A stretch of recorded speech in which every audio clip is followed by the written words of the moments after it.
আওয়ামী লীগ ও জাতীয় পার্টিকে আগামী নির্বাচনে অংশ নিতে দেয়া হবে না বলে হুঁশিয়ারি দিয়েছেন জাতীয় নাগরিক পার্টি এনসিপির সদস্য সচিব আখতার হোসেন। আর জামাতের সাথে না বিএনপির সাথে এনসিপি জোটে যাবে তা নির্ভর করছে জুলাই সনদে দল দুটির অবস্থানের উপর বলে মন্তব্য করেছেন মুখ্য সমন্বয়ক নাসিরউদ্দিন পাটোয়ারী।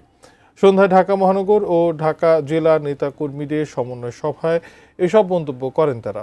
বিস্তারিত সোহাগ বিশ্বাসের রিপোর্টে।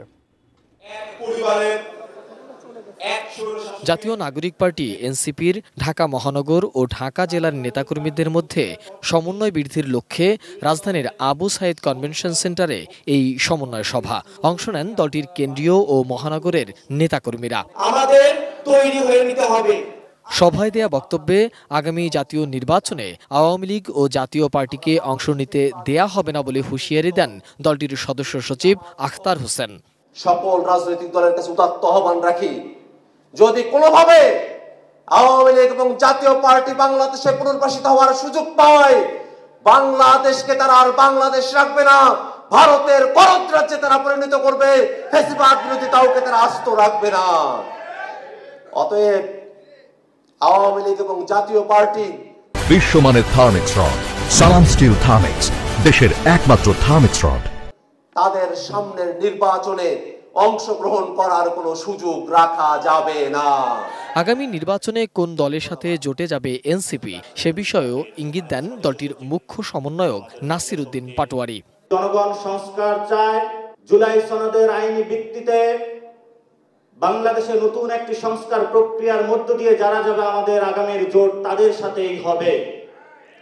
এই ক্ষেত্রে যদি জামায়াত ইসলামী এগিয়ে আসে তাহলে আমরা দুপা এগিয়ে যাব, যদি বিএনপি এগিয়ে আসে তাহলেও আমরা দুপা এগিয়ে যাব। উত্তরাঞ্চলীয় মুখ্য সংগঠক সার্জিস আলম বলেন, এনসিপি ৪৬ নম্বর দল হিসাবে রাজনীতি করতে আসেনি। জাতীয় নাগরিক পার্টি এনসিপি বাংলাদেশে ৪৬ নম্বর রাজনৈতিক দল হইতে আসে নাই। আমরা হয় জনগণের হয়ে সরকারি দল হিসেবে সংসদে প্রতিনিধিত্ব করব, না হয় শক্তিশালী বিরোধী দল হব। আর সভায় দক্ষিণাঞ্চলীয় মুখ্য সংগঠক হাসনাত আব্দুল্লাহ অভিযোগ করেন, সচিবালয়ে ডিসি ও প্রশাসন ভাগাভাগির মহা উৎসব চলছে। একটা ইলেকশন ইঞ্জিনিয়ারিং এর দিকে আবার আমরা যাচ্ছি।